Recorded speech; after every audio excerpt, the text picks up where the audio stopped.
The silent victory of patience. Adeel was 32 when life collapsed around him.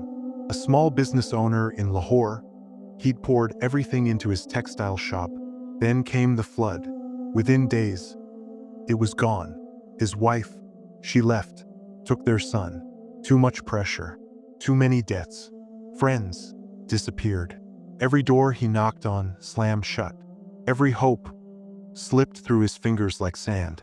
He felt like a stranger in his own life. But Adeel did something most people wouldn't. He stayed silent. No screaming at the sky, no blaming fate, no dramatic breakdowns. Just patience. The kind of patience his mother used to talk about. Her voice calm but steady, reciting verses during blackouts, holding on to faith like a flame in the dark. Every night, lying on a thin mattress in his ruined shop, he whispered into the silence, "Why only at the end?" And every morning, as the first light slipped through the cracked window, the same words echoed in his mind, "Because you're not ready yet."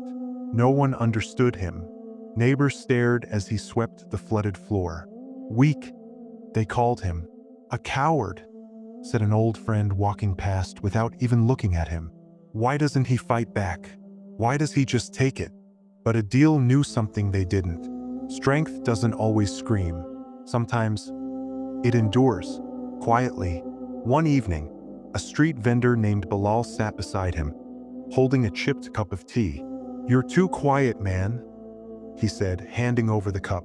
"Life's beating you down, and you're just sitting there?" Adeel took a sip. The warmth calmed the shaking in his hands.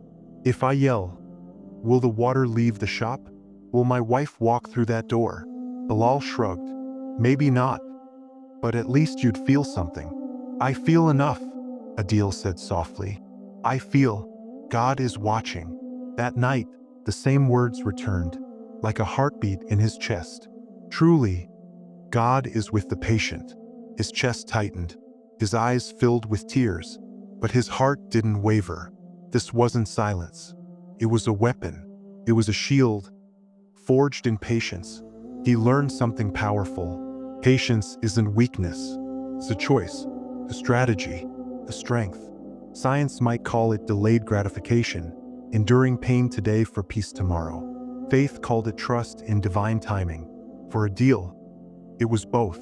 When his mind screamed to give up, he trained it to focus. When his heart burned for revenge, he let it go. He handed it over to the one who never forgets.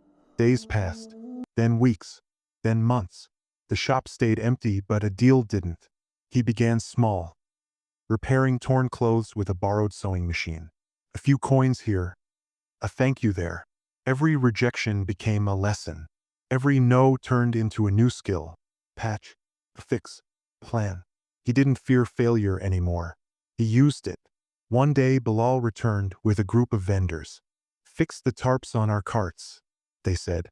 "We've seen what you can do." Word spread. He wasn't just repairing cloth. He was repairing trust. People who mocked him now came for advice. "How do you keep going?" they asked. "By stopping," he'd say with a faint smile. "By waiting." A year later, Adeel stood in a small workshop. His son's laughter echoed behind him, playing with a spool of thread. His wife came back, not out of desperation, but out of respect. The shop wasn't fancy, but it was his. People didn't call him failure anymore. They called him mentor. He realized patience isn't just survival.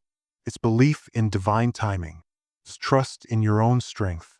It's the silent path to a victory no one can take from you.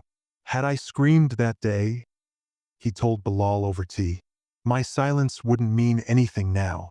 Had I chased revenge, I'd never have found peace. I waited, I endured, and I left it in God's hands." Bilal stirred his tea. "And God," Adeel smiled. "He never wastes patience. So if you're hurting today, if life feels unfair, just remember Adeel's story. Your silence may be the strength that rebuilds your life, your patience, the thread that stitches everything back together."